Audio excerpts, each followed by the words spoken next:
Hi everyone, I'm Yuya Asano. J. Marie Solist. And Joseph J. Williams. We'll be presenting our paper, Characterizing and Influencing Student Tendency to Write Self-Examinations in Online Homework. You can follow along with these slides by using tiny.cc/onlinehw.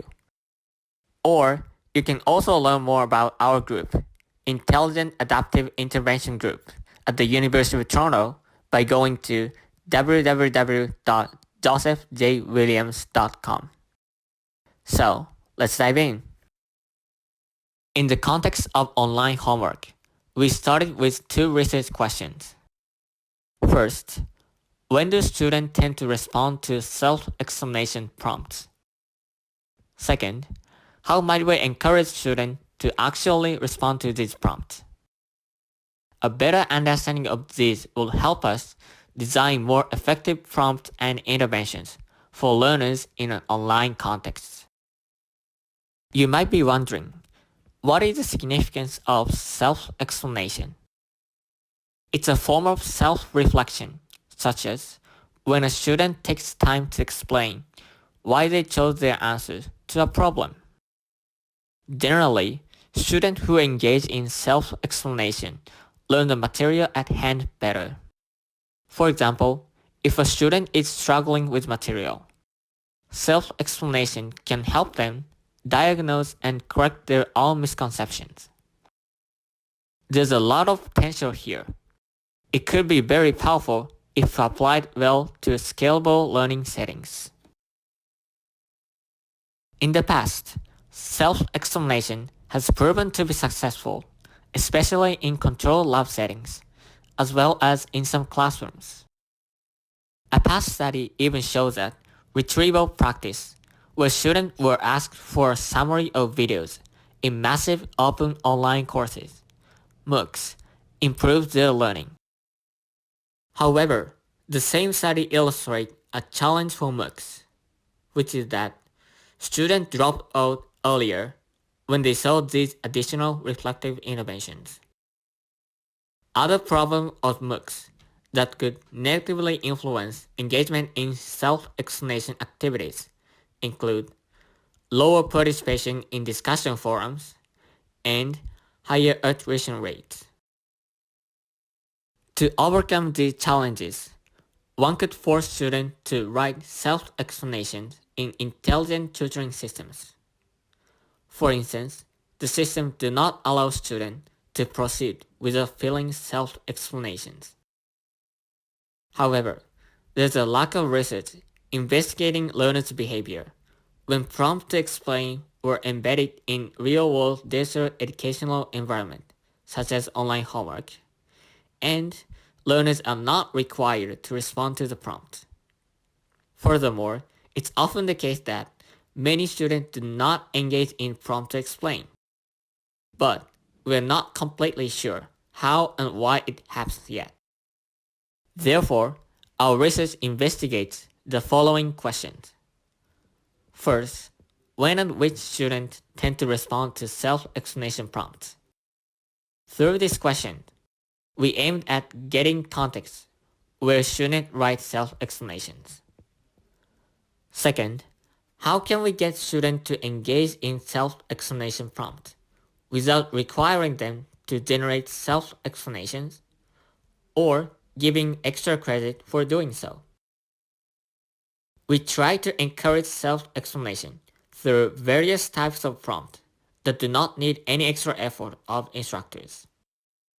This is important because students may not often actually engage in these activities.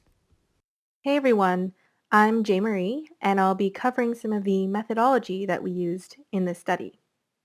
So we were at a large North American research university where we looked at two course sections of an introductory computer science class with a total of 205 students. We implemented our self-explanation prompts in two problems, which we will refer to as Problem 1 and Problem 2. Of 205 students enrolled in both of the sections, 95 completed Problem 1 and 126 completed Problem 2, 141 unique students participated in the study through either or both of the problems. Both problems are multiple choice and are on the topic of sorting, which is a common introductory computer science topic about midway through the course. We embedded an open-ended self-explanation prompt after students hit submit on the problem.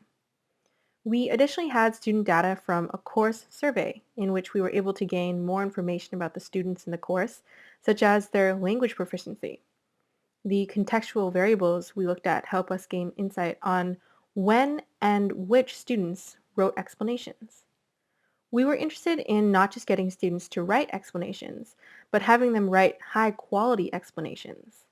Some past studies suggest that for students to really gain the benefits for taking the time to explain, their explanations had to be of a certain quality. We were interested in understanding what design features may be altered to encourage students to write more in-depth and longer explanations which covered the content at hand.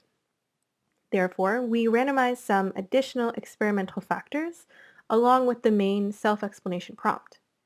So all students saw this main open-ended explanation prompt after hitting submit. Explain why you chose your answer.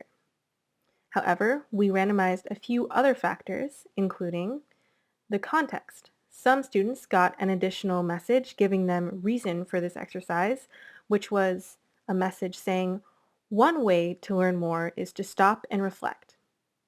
Additionally, we looked at elaboration. Here we included a kind of scaffolding, which was the extra message of, for example, what are the key concepts you used? Are there concepts you're confused about?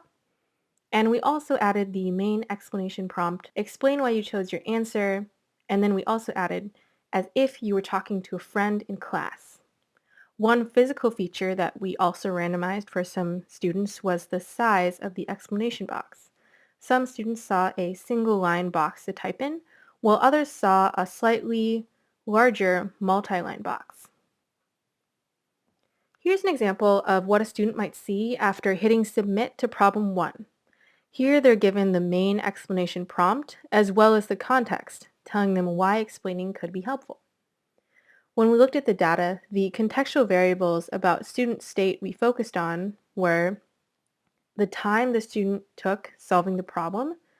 This was estimated using the time of the previous submission, since both problem 1 and problem 2 immediately followed other problems.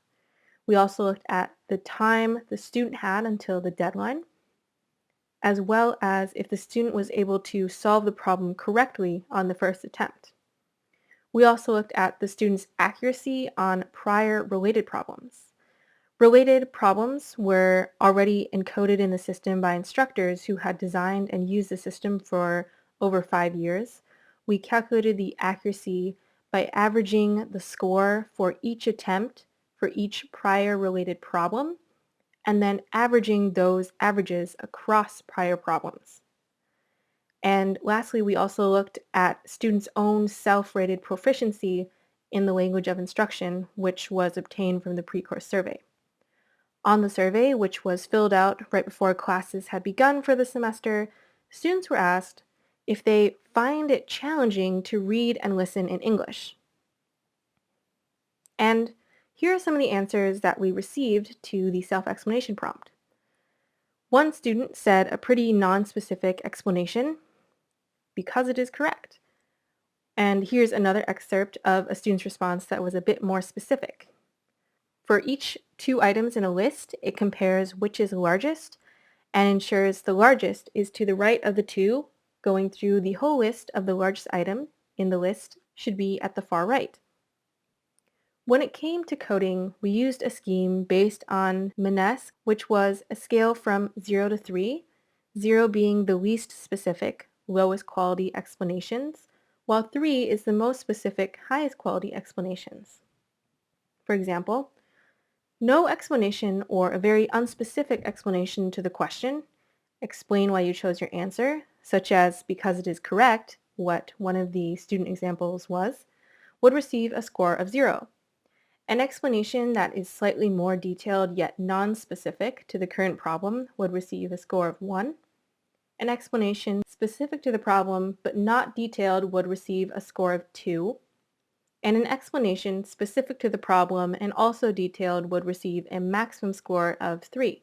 It should be noted that only 39 of 141 unique students wrote explanations to our prompts. Here's a diagram also displaying our coding process and the questions we asked ourselves as we looked at student-submitted explanations. Next, I'll cover some of our results. First, we saw that students who started the homework earlier or spent more time on reading and solving problems were more likely to write self-explanations. However, in P2, the amount of time a student had before the deadline did not reach significance for whether they wrote an explanation or not. We also saw that student performances on the current problem and related ones were correlated with participation in self-explanation prompts, such that the better student performed, the more frequently students wrote self-explanations. For the performance on related prior problems, this was evident in P1 but not in P2. Another noteworthy correlation we saw was that students with higher self-related proficiency in English, in other words, the language of instruction for the course, wrote explanations more frequently. Students who had higher self-rating of comfort in English language wrote self-explanations 36% and 35% of the time for P1 and P2 respectively, while students with lower self-rated proficiency did so only 14% and 15% of the time for P1 and P2 respectively. Additionally, we saw that explanation specificity was influenced by student performance. There were correlations for two variables. If a student solved the problem correctly and had higher accuracy in prior problems, they wrote more specific explanations. This was true when we kept all students in our analysis, regardless of whether they wrote explanations or not. However, if we remove students who didn't write any explanation from our analysis, explanation specificity wasn't significantly different, except for the accuracy in related prior problems in P2. When we look at the possible impact of the experimental factors we manipulated, such as voting for the prompt or size of the reply box, most factors didn't have any significant differences, and some of them we observed actually might have counterintuitive effects. For example, given the context for the self-explanation prompt, by saying that taking time to explain can improve learning, might actually discourage students to do so. The same goes for prompting students to explain to a friend. This addition to the main explanation prompt resulted in a potential reduction in the number of students who wrote self-explanations in P1. When we excluded blank explanations, only the size of the text box factor had a significant effect on explanation specificity. After removing blanks, we saw that the average specificity score for a single-line text box was 0.75, while for multi-line text box, the score was 1.94. This is Joseph J. Williams again, and I've been thinking a lot about the limitations and the future work we can do here. Yuya has started us on a great trajectory in this work, but unfortunately, he's applying to graduate school in natural language processing this year, so we're going to miss him. One limitation is that the correlations we report are suggestive, but we actually need to do more research to establish whether they're causal relationships and whether we can use these to spell out implications for instructional design. So this suggests a range of different directions we can take in follow-up experiments. In particular, trying to understand how we might personalize these kinds of prompts to the learners who are writing more versus less. Another limitation is that we used a pretty simple, limited measure of explanation specificity. And they were chosen because these explanations were pretty sparse, so it seemed appropriate. But further work could explore the value of using more sophisticated natural language processing or other techniques, especially as we get explanations that are more comprehensive. because this will give us a better assessment of the quality of what people are writing. Capturing the quality of an explanation is a really complex question to answer. Finally, we have deployed this in one particular setting, a summer semester with the same instructor teaching both courses. And as with all work, we'd love to see this replicated and extended along a couple different dimensions to understand which of these results are robust and which of them change across context. For example, if we have a more diverse range of students, besides those who take in the summer, might this influence their tendency to actually write explanations? In addition, when we give these prompts to explain, they're some of the first prompts people see in the course. When we're actually prompting people throughout an entire course, does this have any effect on how receptive they are? In general, these questions about context are really promising. Another set of issues that came up is trying to understand what types of problems my students benefit the most from having these prompts to self-explain on. For example, problems that are more difficult, that have trickier concepts, are they better to get explanations on? Or is it better to put prompts to explain on simpler problems? Or perhaps problems that focus on certain misconceptions? We'd like to give a big thank you to the course instructors who allowed us to run our experiment, as well as the students who gave consent and participated in our studies. And thank you to you all for listening to this talk. This is the end of our presentation. Any questions?